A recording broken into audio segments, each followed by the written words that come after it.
ડભોઈમાં દશામાના વિસર્જન માટે તડામાર તૈયારીઓ. શાક માર્કેટ તળાવ ખાતે વિશેષ વ્યવસ્થા.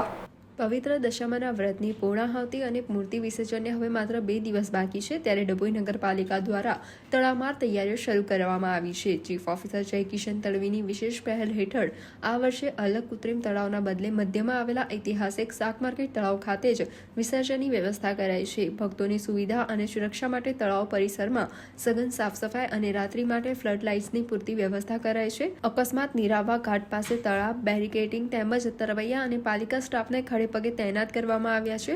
ચીફ ઓફિસર જાતે કામગીરીનું નિરીક્ષણ કરી રહ્યા છે, જેથી શ્રદ્ધાળુઓને વિસર્જનમાં કોઈ અગવડ ન પડે.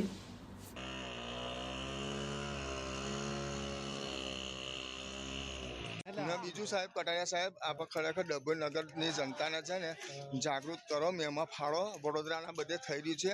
ખાલી આ ડભોઈ નગરપાલિકા એવી છે કે દબાણ શાખાવાળાને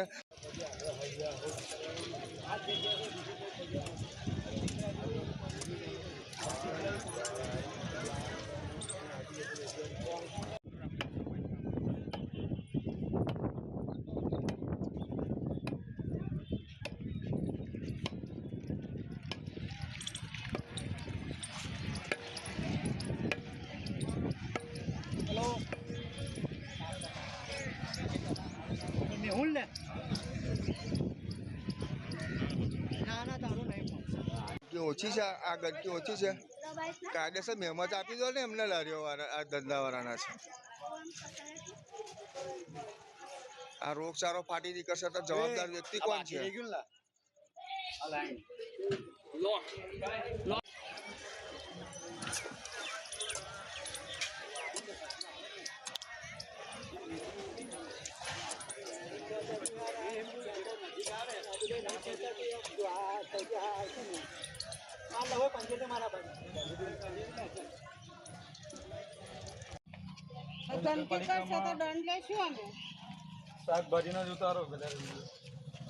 બરાબર છે.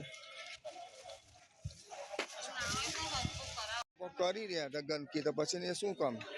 ચીફ ઓફિસર જય કિશન તડવી સાહેબના આદેશ અનુસાર અમારી શહેરી વિભાગની ટીમ, મેલેરિયા વિભાગની ટીમ મળીને ગામ તળાવમાં સાફ સફાઈની ઝુંબેશ યુદ્ધના ધોરણે ચાલુ કરેલ છે. આવનાર સમયમાં જે માતાજીના વિસર્જન કરવામાં આવવાના છે એમાં કોઈને તકલીફ ના પડે એ ભાગ સ્વરૂપે સફાઈ તેમાં લાઇટિંગ ને જે તે કંઈ સાફ સફાઈ કરાવવાની હશે તે બધું કરાયેલ છે. હાલમાં તમે આ વિડીયો ન્યૂઝના માધ્યમથી તમે જોઈ શકો છો.